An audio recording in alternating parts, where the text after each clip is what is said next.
हमजा शहबाज का election totally गैर आइनी और गैर कानूनी था। और उम्मीद है कि कल का दिन जो फैसले का दिन होगा उसमें उम्मीद ये है कि फ़ैसला यही होगा कि 10 दिन या 5 दिन या कुछ दिनों के मार्जिन पे दोबारा इलेक्शन अनाउंस किया जाएगा। उसमें 2-3 चीज़ों के हवाले से कुछ चीज़ें अदालत आलिया जो है वो तय करेगी कि क्या 16 अप्रैल तक अगर पूरी जनाब स्टेटस ले जाया जाएगा, रिवाइंड किया जाएगा, तो उस्मान बुज़दार साहब भी उस वक्त निगरान वज़ीर आला के तौर पे अपना काम करेंगे कि नहीं करेंगे, ये भी एक नुक्ता है। और ऑब्वियसली अगर 16 अप्रैल तक सारी पोजीशन और सारा स्टेटस ले जाया जाएगा पंजाब असम्बली का, तो फिर निगरान वज़ीर आला उस्मान बुज़दार साहब होंगे। दूसरी चीज़ ये है, जो 5 मुंतखब नए मखसूस नशिस्तों के मेंबरान हैं, जो इसी लाहौर हाई कोर्ट के हुक्म पर इलेक्शन कमीशन ने जो एक गलत फ़ैसला दिया था उसको नल एंड वाइट करने का फ़ैसला किया, आज से कल या परसों की बात है, लाहौर हाई कोर्ट ने, तो क्या वो 5 भी इस नए इलेक्शन के अंदर वोट देंगे या नहीं देंगे? ये कुछ चीज़ें हैं जो कल इंशाअल्लाह अदालत आलिया फ़ैसला देगी। और हमें उम्मीद है कि अदालत आलिया जिस तरह मखसूस नशिस्तों के मामले पे उन्होंने कानून और आइन के मुताबिक हमारी सुनवाई की और हमें दादरसी हमारी की, उसी तरह इन इश्यूज़ के ऊपर भी जो आइन और कानून के मुताबिक हमारा मुतालबा है कि ये गैर आइनी, गैर अखलाकी, गैर कानूनी और नाजायज़ इलेक्शन था, इल्लीगल इलेक्शन था हमजा शहबाज की वजारत आला का, और उसके बाद उसका हलफ भी इल्लीगल था। हमें उम्मीद है कि इंशाअल्लाह कल हमें उसमें रिलीफ मिलेगा। दूसरी सबसे इम्पॉर्टेंट चीज़, ज़िमनी इलेक्शन इस वक्त पंजाब के अंदर हो रहे हैं। इन्होंने टिल लगा लिया महकमा तालीम, महकमा ज़राअत, हर महकमे को इस्तेमाल करके अपने 20 कैंडिडेट्स को जितवाने के लिए। अभी जो लाहौर हाई कोर्ट का फ़ैसला आया है, इस फैसले के बाद अगर सपोज खुदा न खास्ता अदालत आलिया ये फैसला दे देती है कि नहीं जी दोबारा इलेक्शन नहीं होते, तब भी तकरीबन 1 वोट का फ़र्क बनता है, 1 वोट का, जो हुकूमत और अपोजिशन के दरमियान। और ये ज़िमनी इलेक्शन तय करेंगे कि मुस्तकबिल के अंदर पंजाब में किसकी हुकूमत होगी। और उसके लिए इन्होंने पूरी कोशिश करनी है कि कम से कम 11 से 12 सीटें जीतना इनके लिए ज़िंदगी मौत बन चुका है। इस वक्त 5 मखसूस नशिस्तों का फ़ैसला आने के बाद इन्होंने पूरे पंजाब के चीफ सेक्रेटरी, IG, पुलिस, इंतज़ामिया, महकमा तालीम, महकमा ज़राअत, हर महकमे को इस्तेमाल करके ये इस वक्त इलेक्शन रिग कर रहे हैं। प्री पोल रिगिंग हो रही है,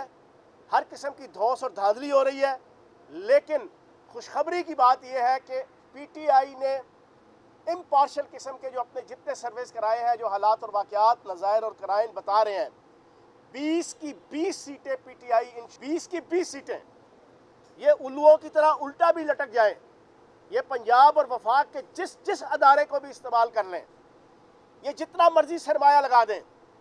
ये अरबों रुपया झोंक दें, हमजा शहबाज को, वज़ीर आला, इब्ने वज़ीर आज़म को इंशाअल्लाह इन 20 में से 1 सीट भी नहीं निकलनी। सूरत हाल तो यहाँ तक बन चुकी है कि कुछ सीटों पे तो इनके कैंडिडेट, रिमोट एरियाज़ की कुछ सीटें हैं, अपने घरों से नहीं निकल पा रहे।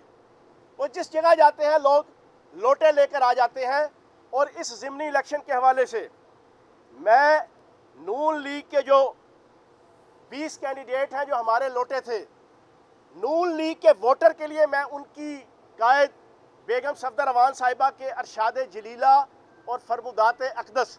वो मैं पूरी पाकिस्तानी कौम के ज़रिए के सामने इस मीडिया टॉक के ज़रिए से रखूँगा कि लोटों का क्या स्टेटस होता है, उनको वोट देना चाहिए या उनको कहाँ पे रखना चाहिए। ये ज़रा आप तसल्ली से सुनिएगा पूरी पाकिस्तानी कौम के जनाब मोहतरमा बेगम सफदर अवान साहिबा क्या कह रही हैं।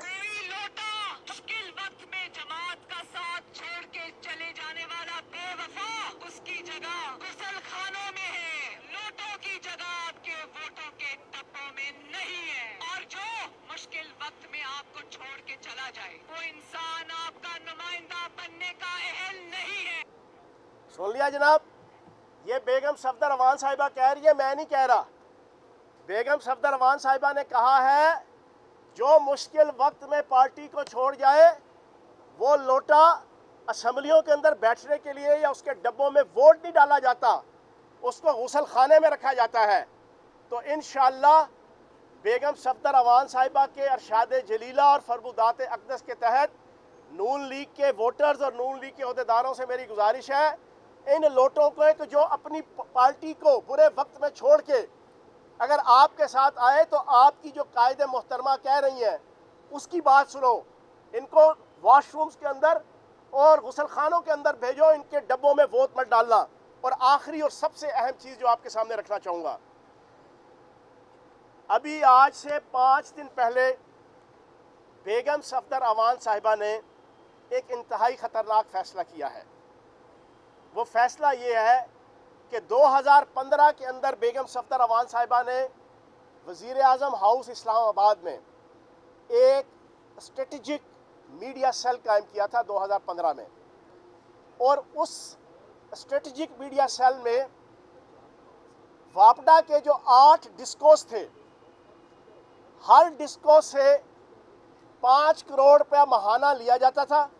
तकरीबन 35, 36, 40 करोड़ रुपया महाना वो उस मीडिया सेल के अंदर लगाया जाता था। और उस मीडिया सेल का काम क्या था, ये बड़ी इंपॉर्टेंट मैं बात और बड़ी खुल के करने लगा हूँ, शायद इससे पहले किसी ने इतनी खुल के बात नहीं की होगी। उस स्ट्रेटेजिक मीडिया सेल का एक काम था कि मियां नवाज शरीफ साहब की सोच फिक्र के मुताबिक और बेगम सफदर अवान साहिबा की इंस्ट्रक्शन के मुताबिक सारा दिन पाक फौज के खिलाफ हर्जा सराई करना, सारा दिन ISI के खिलाफ हर्जा सराई करना, सारा दिन पाकिस्तान की अदालतों और अदालती सिस्टम के खिलाफ हर्जा सराई करना, सारा दिन इमरान खान साहब की ज़ाती ज़िंदगी और PTI के ओहदेदारान की ज़ाती ज़िंदगियों के अंदर झांकना और उनके खिलाफ हर्जा सराई करना, उनके ऊपर लान तान करना, दशनाम तराजी करना, ये उस मीडिया सेल का काम था। और उसके लिए क्या स्ट्रेटजी थी, 15,000 से लेके 30,000 fake connection, fake IDs, Twitter की, फेसबुक की, इंस्टा की, वो इन्होंने बनाई हुई थी उसके ज़रिए से। और इन्होंने बंदे हायर किए हुए थे अच्छे खासे यंग लड़के और लड़कियां। उसका ऐड भी मेरे पास पड़ा हुआ है इस वक्त, 2015 का, 5-5 लाख की तनख्वाह, 3-3 लाख की तनख्वाह, 2-2 लाख की तनख्वाह,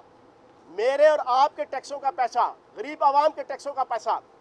2015, 16, 17, 18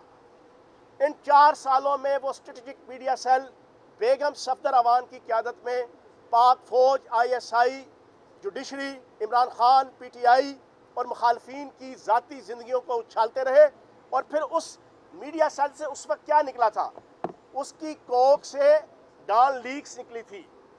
और मैं पूरी पाकिस्तानी कौम को दोबारा तज़कीर के लिए बता दूं,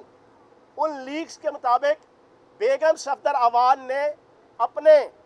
अतालिकों तारिक फातमी, परवेज़ रशीद, इनके ज़रिए से आलमी सतह पे ये चीज़ बावर करवाने की कोशिश की थी कि आलमी ताकतें पाकिस्तान के अंदर जो जो एजेंडा लेकर आई हैं हम उसको पूरा करना चाहते हैं, हमारी हुकूमत पूरा करना चाहती है, लेकिन उसके रास्ते की रुकावट पाक फौज और ISI है। ये उस लीक्स का पूरा कंक्लूजन था, उस पूरी लीक्स का पूरा खुलासा ये था। अब बुरी खबर ये है कि बेगम सफदर अवान ने दोबारा वही स्ट्रेटेजिक मीडिया सेल उसे एस्टेब्लिश कर लिया है। और अब की बार उसका एजेंडा क्या है, अब की बार उसका एजेंडा ये है कि पाक फौज और तहरीक इंसाफ के दरमियान गोयबस की सियासत करके, मैकावली की सियासत करके, चांकिया की सियासत करके, झूठ, फ्रॉड और फ्रेब की सियासत करके, उसी तरह 20-30 हज़ार फेक आईडीज़ बना के, PTI की जनाब ग्रुप्स बना के, PTI के जनाब फेसबुक अकाउंट बना के, PTI के नाम से इमरान खान की तस्वीर, PTI का झंडा, हकीकी आज़ादी मार्च का लोगो, PTI के झंडे का लोगो, उसको जनाब इस्तेमाल करके इंस्टा के अंदर, ट्विटर के अंदर, फेसबुक के अंदर हज़ारों अकाउंट्स बना के सारा दिन फौज और PTI के दरमियान वही लड़ाई, वही झगड़ा जो हर मुहर्रम के महीने में आपको नज़र आता है कि CIA, रॉ, मोसाद वो कोई शिया नाम से, कोई सुन्नी नाम से आईडीज़ बना के मुख्तलिफ़ किस्म की उल्टी सीधी पोस्टें जो है वो सोशल मीडिया पर चढ़ाते हैं, और पूरी दुनिया की उम्मत मुस्लिमा उसके ऊपर जो चंद कमज़ोर जहन के लोग या कम फहम लोग होते हैं वो उनकी साजिश का शिकार होकर फिर आपस में लड़ना शुरू हो जाते हैं। एग्जैक्टली बेगम सफदर अवान का प्लान ये है कि उसने अब इस स्ट्रेटेजिक मीडिया सेल के ज़रिए से पाक फ़ौज, ISI और तहरीक इंसाफ के दरमियान ये सारा झगड़ा पैदा करना है। उसकी पहली झलक आज से 3 दिन पहले इन्होंने एक वीडियो क्लिप निकाला। सारी दुनिया को पता है बेगम सफदर अवान की सोशल मीडिया टीम का वो क्लिप बच्चे बच्चे के हाथ में है, 2016-17 का, या मेरा ख्याल अभी 2019 या 20 का शायद, जिसमें वो खड़ी तकरीर कर रही है और सामने लोग नारे लगा रहे हैं कि ये जो गुंडागर्दी है इसके पीछे वर्दी है। ये बच्चे बच्चे के हाथ में है, बच्चे बच्चे के हाथ में है बेगम सफदर अवान का वो क्लिप। इन्होंने ऑडियो उधर की ली, वीडियो जनाब PTI के एक जलसे की ली, एक फंक्शन की ली, दोनों को ऐड करके एक इसी तरीके की फेक वीडियो निकालने की कोशिश की है। मैं आज की इस मीडिया टॉक के ज़रिए से मैं वार्न करूंगा बेगम सफदर अवान को कि बेगम सफदर अवान साहिबा, आपने जब भी कभी कोई एक्टिविटी की, कोई चलाकी की, कोई यारी की, कोई मक्कारी की, कोई फुर्ती दिखाई, अल्लाह ने आपको ज़लीलो ख़ार किया। आप मुंह के बल आपको शर्मिंदगी का सामना करना पड़ा। अब भी ये जो आप एक गलीज़ किस्म का खेल खेलने चली हैं, इससे आप बदनाम भी होंगी और आपके पल्ले कुछ नहीं आएगा। एक बात बड़ी क्लियर बता दूं, PTI का स्पोक्स पर्सन होने की हैसियत से इमरान खान साहब से लेकर PTI का हर वोटर, हर सपोर्टर पाक फ़ौज से दिली मोहब्बत करता है। पाक फ़ौज हमारा अदारा है, ISI हमारी एजेंसी है, पाक फ़ौज हमारी जान, हमारी शान, हमारी आन और हमारा मान है, और ISI हमारी माथे का झूमर है। इमरान खान साहब ने 10 अप्रैल से लेकर आज तक 20 दफ़ा अपने इंटरव्यूज़, अपने जलसों की तकरीरों में और अपनी प्रेस कॉन्फ्रेंस में ये कहा है कि इस वक्त वाहिद अदारा जो पाकिस्तान की सालमियत और बका का जामिन है वो पाक फ़ौज है। तो अगर तुम ये समझती हो कि तुम इस किस्म की गंदी और डल्टी पॉलिटिक्स करके कुछ हासिल कर लोगी, तो कुछ हासिल नहीं होगा। अभी आप इंतज़ार कर लो। आप बड़ी ऑडियो और वीडियो की सियासत की अलमबरदार थी, अब आपकी भी ऑडियो और वीडियोज़ आना शुरू होने वाली हैं, और जब आप आएंगी तो फिर मैं आपसे पूछूंगा हरा समुंदर गोभी चुंदर बोल मेरी मछली कितना पानी। वैसे ये बता दें कि क्या यास्मीन राशिद ने एक बात की है यार, फौज के ऊपर बेगम सफदर अवान जो हमेशा तनकीद करती रही है। इस बात आप सिर्फ इतना बता दें कि यास्मीन राशिद ने गुज़िश्ता रोज लाहौर के हसास इदारे के सेक्टर कमांडर पर शदीद तनकीद की उनके ऊपर, तो क्या यास्मीन राशिद भी नून लीग ज्वाइन कर गई हैं या वो तहरीक इंसाफ में ही है? देखो, बात यह है कि ज़िमनी जो इलेक्शन हो रहे हैं, इन इलेक्शनों के अंदर लाहौर के तो चारों election direct doctor Yasmeen Rashid साहिबा कंडक्ट कर रही हैं, उसको लीड कर रही हैं। अब उनके पास इंफॉर्मेशन है कि कौन सा बंदा किस किस अंदाज से अपने अदारे को इस्तेमाल करके नून लीग के जो लोटे हैं और नून लीग के जो कैंडिडेट हैं और हमारे जो लोटे हैं उनको सपोर्ट कर रहे हैं। तो उन्होंने इन्फॉर्म किया है कि जनाब आप इस तरीके से अपना किरदार अदा मत करें। अगर आप इस तरीके से अपना किरदार अदा करेंगे तो अदारे की और आपकी जो प्रोफिशेंसी जो है वो डैमेज होगी और उसके ऊपर सवालिया निशान खड़ा होगा। जी अच्छा चौहान साहब, अगर कल अदालत का फैसला आपके हक में आ जाता है या आपके ना कहें कि ये अदालत कह देती है कि जो पहला इलेक्शन हुआ वज़ीर आला का वो कालअदम है, तो तहरीक इंसाफ के कुछ हलकों का ख्याल है कि जो हमारे पहले वज़ीर आला के कैंडिडेट थे यानी परवेज़ लाही, उनकी वजह से हमें शिकस्त हुई, हमारे लोगों की जाने की वजह उनका वज़ीर आला अनाउंस होना बाइस बना। क्या अब आपका जो वज़ीर आला होगा वो तहरीक इंसाफ से होगा? हमारे वज़ीर आला के कैंडिडेट चौधरी परवेज़ लाई साहब ही हैं, और ये बिल्कुल गलत परसेप्शन है कि चौधरी परवेज़ लाई साहब की वजह से जो है वो लोग गए। ये पूरी एक अमरीकी साजिश थी, और अमेरिका का कौंसल जनरल यहाँ पे जिस तरीके से एक्टिवली रोल प्ले करता रहा, किसी से ढका छुपा नहीं है। मुझे कोई डर खौफ नहीं है, अल्लाह पाक का करम है, नबी पाक के सदके मलंग दबंग और दुनिया से दिलतंग आदमी हूँ। मैं कोई बात करने से ना हिचकिचाऊँगा। मुझे सबसे पहले पाकिस्तान है, सबसे पहले पाकिस्तान। सारी दुनिया को पता है कि यहाँ पर अमेरिकन कौंसल जनरल और अमेरिकन नाज़िमुल अमूर क्या क्या किरदार अदा करते रहे हैं, और महंगाई का टूल इस्तेमाल करके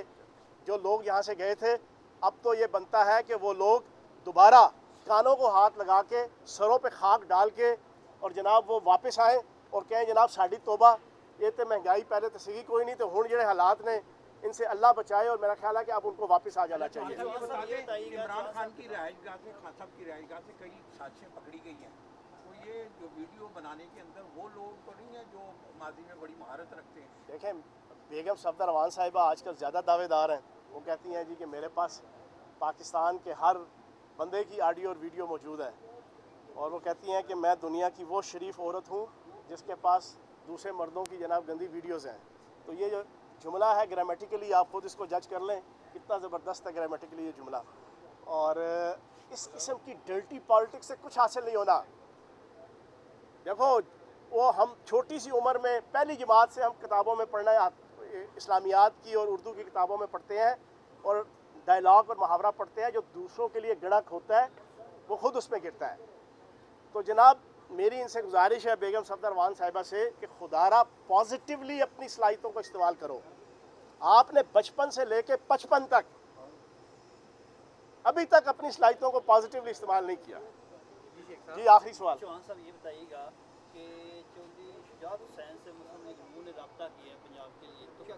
काफ़ी जो है वो अब मुस्लिम लीग नून की तरफ जाएगी, ये वैसे ही टिकेगी साथ है? देखें, मैं ये उनकी फैमिली का, उनके ख़ानदान का आपस के इश्यूज़ हैं, लेकिन एक बात बड़ी क्लियर है, जो 10 वोट पंजाब असम्बली के अंदर हैं वो 100% चौधरी परवेज़ इलाही साहब के साथ इंटैक्ट है, और उनकी मर्ज़ी और मंशा के मुताबिक पोल होंगे। और इंशाल्लाह कल जब लाहौर हाई कोर्ट फैसला करेगी री इलेक्शन का, तो री इलेक्शन में इंशाल्लाह चौधरी परवेज़ इलाही साहब वज़ीर आला मुंतखब होंगे। अच्छा, आखिरी सवाल। अभी आपने जिक्र किया है कि अमरीकी साजिश थी जो हमारी हुकूमत गई है। अमरीकी जो जनरल कौंसिल है, पिछली दफ़ा भी हमने देखा कि चंद रोज़ पहले परवेज़ इलाही से मिलने आए, अपने नापाक कदम लेके इसी असम्बली में आए, पहले भी आते रहे। अब क्या वो किरदार अदा कर रहे हैं वज़ीर आला बनाने के लिए चौधरी परवेज़ इलाही के लिए? नहीं, असल मसला ये है कि जिस अंदाज से एक MPA से, मैं भी पिछले 22 साल से इलेक्शन की सियासत में हूँ, 43 साल से सियासी कारकुन हूँ, हम भी डिप्लोमेट से मिलते रहे हैं, इस्लामाबाद के अंदर हमसे भी आके मिलते रहे हैं। आज तक कभी एक सिंपल MPA MNA को इस अंदाज से जाके मुलाकातें करना, अफ्तार पार्टियाँ देना, अकामोडेट करना, जोड़ तोड़ करना, ये इससे पहले किसी ने नहीं देखा था। और बाकी हमने तो प्रूफ दे दिए ना, वो साइफर से लेके मैंने अपने सोशल मीडिया अकाउंट से इनकी जो अमेरिकन CIA की जो ऑफशूट्स हैं उनके जनाब वो डॉक्यूमेंट डिस्क्लोज़ किए हैं, जो मेरी फेसबुक पे, मेरे इंस्टा पे, मेरे ट्विटर पे मौजूद है, कि किस अंदाज से पूरा 2021 का साल लगा के इन लोगों ने इन MNAs के ऊपर, इन MPAs के ऊपर काम किया, और इनके ऊपर जनाब करोड़ों रुपए इन्वेस्ट किए, वो उन्होंने अपने मुंह से माने हुए हैं। तो जनाब हम उस साजिश के तहत गए, लेकिन अब जिन्होंने साजिश की वो भी परेशान, जो साजिश का टूल बने वो भी परेशान। और इंशाल्लाह जब लाहौर हाई कोर्ट फैसला देगी री इलेक्शन का, जो 6-7 आज़ाद मेंबर हैं वो कानों को हाथ लगा के वापस इंशाल्लाह PTI की तरफ। सब्सक्राइब करें और बेल दबाएं ताकि कोई खबर रह न जाए।